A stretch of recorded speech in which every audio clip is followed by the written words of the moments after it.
तो दोस्तों आज की पूरी वीडियो में हम लोग बात करने वाले हैं गोकू के दूसरे बेटे गोटेन के बारे में, जिसे हम लोग यंगेस्ट सुपर सैयन के नाम से भी जानते हैं और जिसकी पोटेंशियल बहुत ज़्यादा है।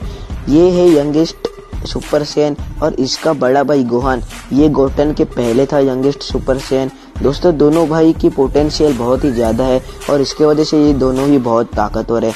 लेकिन यार गोहान गोटेन से ज़रा ज़्यादा ताकतवर था बचपन में भी और अभी भी, लेकिन गोटेन के पास पोटेंशियल बहुत ज़्यादा होने की वजह से वो गोहान के पहले सुपर सैयन बन गया। तो दोस्तों आज हम लोग गोटेन के बारे में जानने वाले हैं, तो अभी बिना कोई टाइम वेस्ट किए हम बढ़ते हैं हमारे मेन वीडियो की तरफ। तो दोस्तों लेट्स बिगिन।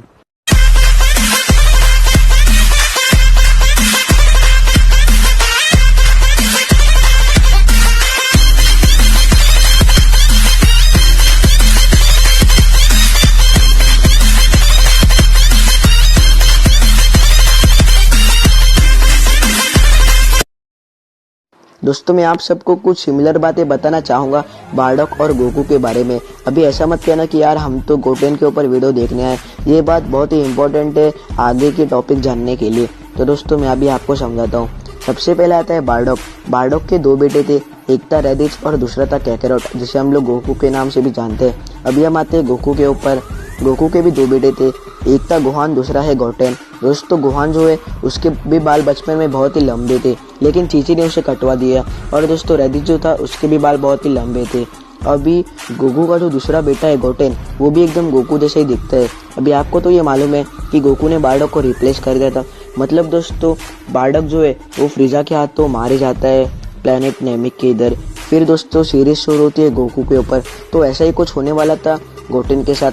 मतलब दोस्तों आपको सेल सागा तो मालूम ही है, जिसमें सेल बहुत ही बड़ा बुब्बारे जैसा बन जाता है और फिर गोकू इंस्टेंट ट्रांसमिशन से उसे किंगकाई के प्लेनेट पे लेके जाता है और जिसे किंगकाई और गोकू मारे जाते हैं। फिर तो यार गोकू का पृथ्वी पर आना नामुमकिन ही था। उसके बाद सीरीज शुरू होने वाली थी गोटेन के ऊपर, लेकिन दोस्तों बहुत सारे फैंस को ये एक्सेप्ट नहीं हुआ, इसलिए अकीरा टोरियामा को गोकू को वापस जिंदा करना पड़ा बू सागा में। और उसी सेल सागा के समय गोहान के फैंस भी बढ़ने लगे, लेकिन अकीरा टोरियामा ने ये कभी जाना नहीं, इसलिए उसने एक ऐसा कैरेक्टर बनाया जो एकदम गोकू जैसा दिखे, जिसे अभी हम लोग गोटेन के नाम से भी जानते हैं, जो गोकू और चीची का दूसरा बेटा है। अकीरा टोरियामा ने गोटेन को बनाते समय यही सोचा था कि आज के बाद से गोकू कभी ड्रैगन बॉल की सीरीज में नहीं आएगा। अभी फिर सेल सागा के बाद जितने भी सागा होते वो पूरे होते गोहान और गोटेन के ऊपर। और फिर जब गोटेन बड़ा हो जाता फिर यार अकीरा टोरियामा किसी तरह गोहान की मौत बता देता और उसके बाद एक नई सीरीज आती जो होती पूरी गोटेन के ऊपर। लेकिन यार बहुत सारे फैंस को ये एक्सेप्ट नहीं हुआ, इसलिए अकीरा टोरियामा को गोहान और गोकू को वापस लाना पड़ा बू सागा में। और फिर यार गोटेन तो अपना बच्चा का बच्चा ही रह गया। फिर बू सागा में वो ट्रंक्स के साथ फ्यूजन करने लगा। मतलब दोस्तों जैसे हम लोगों ने देखा था कि बू सागा में गोटेन और ट्रंक्स का फ्यूजन हुआ था जिसका नाम था गोटेंग्स, लेकिन यार वो बहुत ही ताकतवर था और गोटेंग्स सुपर सैयन 3 ये लेवल भी हासिल कर लिया था। तो अभी हम जरा और जानते हैं गोटेन के बारे में। यार गोटेन जो है ये बहुत ही कम एज में ही सुपर सैयन बन गया था, और ऐसे भी नहीं कि अपने डैड के साथ ट्रेनिंग करते समय, अपने माँ के साथ ट्रेनिंग करते समय ही वो सुपर सैयन बन गया था। वो इसलिए यार क्योंकि वो एक हाफ ब्लड सैयन है। और यार बहुत लोगों को ये भी डाउट है कि गोटेन ट्रंक्स पैन ये लोगों को टेल क्यों नहीं है जबकि गोहान को थी। तो यार इसका रीज़न भी मैं अभी आप लोगों को बता दूँ। जब यार गोकू और चीची की शादी हुई थी तब उस समय चीची भी एक जी फाइटर तो नहीं, एक मार्शल आर्टिस्ट हुआ करती थी। चीची ने भी बहुत बार टूर्नामेंट में हिस्सा लिया था जब वो यंग थी, और यार चीची भी उस समय बहुत ताकतवर थी। और यार अगर हम लोग प्लैनेट वेजिटा के सैयन्स देखें तो वो सभी को टेल्स थी, लेकिन यार उनको पैदा करने वाले मेल और फीमेल जो थे वो दोनों ही सैयन्स थे। इसके लिए यार जो न्यू बेबी बॉर्न होता था वो 100% सैयन होता था और यार उसकी टेल भी ग्रो होती थी। लेकिन अगर हम लोग गोहान को देखें तो वो 50% सैयन और 50% ह्यूमन है, क्योंकि यार गोकू 100% सैयन है और चीची 100% ह्यूमन। तो यार गोहान इसलिए 50% सैयन और 50% ह्यूमन है। लेकिन फिर भी गोहान को टेल इसलिए है क्योंकि जब गोहान पैदा हुआ तो उससे थोड़े समय पहले ही चीची ने फाइटिंग छोड़ दी थी, लेकिन यार चीची में उतनी ताकत थी इसलिए यार गोहान को टेल ग्रो करने में ताकत मिली। लेकिन गोटेन जब पैदा हुआ तो उस समय चीची को फाइट छोड़ के बहुत ही समय हो गया था और यार तब चीची भी बहुत वीक हो गई थी, इसलिए गोटेन को टेल ग्रो करने के लिए उतनी ताकत नहीं मिली। और अगर हम लोग देखें पैन को तो गोकू 100% शेयन था, गोहान 50%। और जब गोहान ने विडल के साथ शादी करके पैन को जन्म दिया तो गोहान का 50% जो है उसमें से हाफ मिलेगा पैन को, मतलब सिर्फ 25%। तो पैन के पास 75% एक ह्यूमन ब्लड है और 25% ही शेयन ब्लड है। लेकिन शेयन ब्लड कम होने की वजह से पैन के पास पोटेंशियल एनर्जी ज़्यादा है। हम लोगों ने ड्रैगन बॉल सुपर के एक एपिसोड में तो देखा ही था कि जिस एज में पैन बोलना भी नहीं जानती थी उस एज में पैन उड़ना ही सीख गई, और ना ही सिर्फ पृथ्वी पे, वो तो स्पेस में भी उड़ सकती थी। तो दोस्तों अभी हम लोग ज़्यादा टॉपिक के बाहर नहीं जाएंगे, मैंने आपका बहुत टाइम ले लिया है ये एक्सप्लेन करने में कि गोटेन के पास टेल क्यों नहीं थी। अभी हम लोग ज़रा आगे बढ़ेंगे, तो चलिए दोस्तों ज़रा आगे बढ़ते हैं। यार मैंने आपको ये तो बता दिया कि गोटेन और पैन के पास टेल क्यों नहीं थी, लेकिन यार मैंने ट्रंक्स के बारे में बताया नहीं कि ट्रंक्स को टेल क्यों नहीं थी। मैं आपको ज़्यादा समय नहीं लूँगा, मैं आपको शॉर्ट में बता दूँ। मैंने आपको ये बताया कि जब गोहान पैदा हुआ उसके थोड़े समय ही चीची ने फाइट छोड़ दी थी, लेकिन यार चीची के पास उतनी शक्ति मौजूद थी, इसलिए यार गोहान टेल ग्रो कर सका।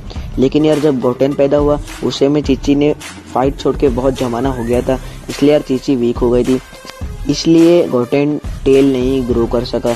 और यार विडेल तो ताकतवर ही थी, लेकिन गोहान के पास सिर्फ 50% ही शेयन ब्लड था, इसलिए पैन टेल नहीं ग्रो कर सकी। लेकिन अगर हम लोग ट्रंक्स को देखें तो यार बुल्मा ने तो कभी फाइट की ही नहीं, बुल्मा तो स्टार्टिंग से ही बहुत वीक थी, इसलिए यार ट्रंक्स टेल नहीं ग्रो कर सका। ट्रंक्स के अंदर एक रॉयल शेयन ब्लड है, इसके लिए ट्रंक्स बहुत ताकतवर है। लेकिन अभी हम लोग टॉपिक के बाहर ज़्यादा नहीं जाएंगे, मैंने आपसे पहले ही कहा कि मैं आपको शॉर्ट में एक्सप्लेन करूंगा। तो अभी हम लोग ज़रा आगे बढ़ते हैं, गोटेन के बारे में जानेंगे। गोटेन और ट्रंक्स स्टार्टिंग से ही बहुत अच्छे फ्रेंड्स है, और यार ट्रंक्स भी एक हाफ ब्लड शेयन होने की वजह से बचपन में ही सुपर शेयन बन गया था। ट्रंक्स और गोटेन दोनों ही बचपन में सुपर शेयन बन गए थे और दोनों ही बचपन से बहुत अच्छे फ्रेंड्स थे। और यार बू सागा के समय दोनों फ्यूज हो गए थे गोटेंक्स में बू को हराने के लिए, और इन दोनों ने ही मतलब गोटेंक्स ने बू को बहुत अच्छी टक्कर दी, लेकिन यार वो लोग बू को नहीं हरा सके। तो अगर हम लोग गोटेन को देखने जाए तो उसके अंदर बहुत सारी पोटेंशियल भरी हुई है, क्योंकि यार उसके अंदर ह्यूमन ब्लड भी है। अभी मैं आपको ये बताता हूँ कि ह्यूमन ब्लड के होने की वजह से पोटेंशियल में ज़्यादा फर्क कैसे हो जाता है। फुल ब्लड शेयन्स जो होते हैं ये लोग सिर्फ अपनी ताकत बढ़ाने के पीछे ही पड़े होते हैं, मतलब यार फाइट करो और अपने आप को दूसरों से बेहतर बनाओ। लेकिन पोटेंशियल एनर्जी जिनके पास ज़्यादा होती है, मतलब हाफ ब्लड शेयन्स जो होते हैं, ये लोग ज़्यादा फाइटिंग्स के बारे में नहीं सोचते और इनके पास थोड़ी सी ह्यूमन के जैसे सोचने वाली ताकत भी होती है। मतलब हम लोग इन लोगों को एक तरह से बहुत सेंसिटिव टाइप के लोग भी कह सकते हैं। अगर हम लोग इनके सामने इनके परिवार के किसी सदस्य को मार दे तो ये लोग बहुत ही गुस्सा हो जाते हैं, और यार इसी गुस्से की वजह से कुछ गलत भी हो सकता है। मतलब यार ये लोगों को कुछ नया ट्रांसफॉर्मेशन मिल सकता है, या फिर ये लोग अपनी लिमिट क्रॉस कर सकते हैं, बहुत गुस्सा हो सकते हैं। लेकिन अगर हम लोग फुल ब्लड शेयन्स लोगों को देखने जाए तो ये लोग ज़रा सी बात पे गुस्सा हो जाते हैं, फाइट वगैरह शुरू कर देते, एक दूसरे को मार डालते, और यार कभी कभी ये लोग अपने परिवार के लोगों को भी नहीं छोड़ते। लेकिन यार गोटेन इनमें से नहीं है, गोटेन हाफ ब्लड शेयन में से, और गोटेन एक ह्यूमन की तरह सोचता है और ह्यूमन की तरह ज़्यादातर रहता है। और यार ये सेंसिटिव टाइप का है, जैसे मैंने पहले आपको बताया। गोटेन सेंसिटिव इसलिए क्योंकि इसके अंदर ह्यूमन ब्लड है, ये ह्यूमन की तरह सोचता है। तो अभी दोस्तों मैं अभी आपको गोटेन के बारे में एक आखिरी चीज़ बता दूँ। तो दोस्तों अभी मैं आप लोगों को गोटेन के बारे में अपनी राय बताऊंगा, क्योंकि आप लोगों ने भी देखा कि कब से मैं आप लोगों को हाई पोटेंशियल और लेस पोटेंशियल के डिफरेंस ही बता रहा था। लेकिन दोस्तों अभी वीडियो बहुत ही लंबी हो गई है, तो अभी मैं अपनी राय बता के वीडियो को ख़त्म करने वाला हूँ। अगर अकीरा टोरियामा ने गोकू के बदले गोटेन को सीरीज में लिया होता तो मुझे नहीं लगता कि सीरीज इतनी चलती, क्योंकि यार अकीरा टोरियामा ने स्टार्टिंग से ही गोकू को बहुत ही स्ट्रॉन्ग बताया था, लेकिन यार गोटेन को इतना हाईलाइट नहीं किया गया। सिर्फ गोहान के साथ एक बार ट्रेनिंग करते समय हमें ये पता चला कि गोटेन सुपर सैन में ट्रांसफॉर्म हो सकता है, और फिर उसके बाद बू सागा में ट्रंक्स के साथ फ्यूज करने के बाद वो लोग चेंज हुए गोटेंक्स में, और उस समय भी गोटेंक सुपर सैन 3 में ट्रांसफॉर्म हुआ। तो मुझे लगा अभी यार कुछ ना कुछ तो नया देखने मिलेगा, लेकिन यार फिर से गोहान आ गया और फिर गोहान ने ही जो असली कमाल दिखाना था वो दिखा दिया। फिर यार ड्रैगन बॉल सुपर में मुझे लगा कि कुछ ना कुछ तो होएगा गोटेन और ट्रंक्स का, लेकिन यार फिर भी गोटेन और ट्रंक्स कुछ खास नहीं कर रहे थे। सिर्फ एक बार फिर से वो लोग फ्यूज्ड हुए गोटेंक्स में, लेकिन यार फिर भी वो लोग लॉर्ड बीरस से पिट कर आ गए। लेकिन फिर भी यार हम लोग कुछ नहीं कह सकते, ये पूरी ड्रैगन बॉल की जो सीरीज है ये है अकीरा टोरियामा के हाथ में। तो यार क्या मालूम कब कैसा खेल जाए और यार गोटेन को ही पूरे ड्रैगन बॉल सीरीज का नया हीरो बना दे और यार गोकू को गोटेन से भी नीचे कर दे। क्या मालूम दोस्तों, कुछ भी हो सकता है, सब कुछ अकीरा टोरियामा के ऊपर है। क्या मालूम ये गोटेन को नया ट्रांसफॉर्मेशन या फिर नया फॉर्म दे दे, इससे गोटेन बहुत ताकतवर बन जाए। लेकिन यार अभी तो कुछ ज़्यादा अपेक्षा नहीं है गोटेन की नई पावर्स को लेके, लेकिन फिर भी यार कुछ कह नहीं सकते। तो दोस्तों आज के लिए सिर्फ इतना ही। अगर आपको वीडियो अच्छा लगा तो प्लीज़ वीडियो को लाइक कीजिए, मेरे चैनल को सब्सक्राइब कीजिए और इस वीडियो को भी ज़्यादा से ज़्यादा शेयर कीजिए और नीचे कमेंट करके बताइए आपको ये वीडियो कैसा लगा। और दोस्तों वीडियो में कुछ गलती हो गई तो प्लीज़ माफ़ कर दीजिए। लेकिन जाने से पहले मैं आप सभी से माफ़ी मांगना चाहूँगा, क्योंकि यार वीडियोस बहुत ही लेट आ रही है।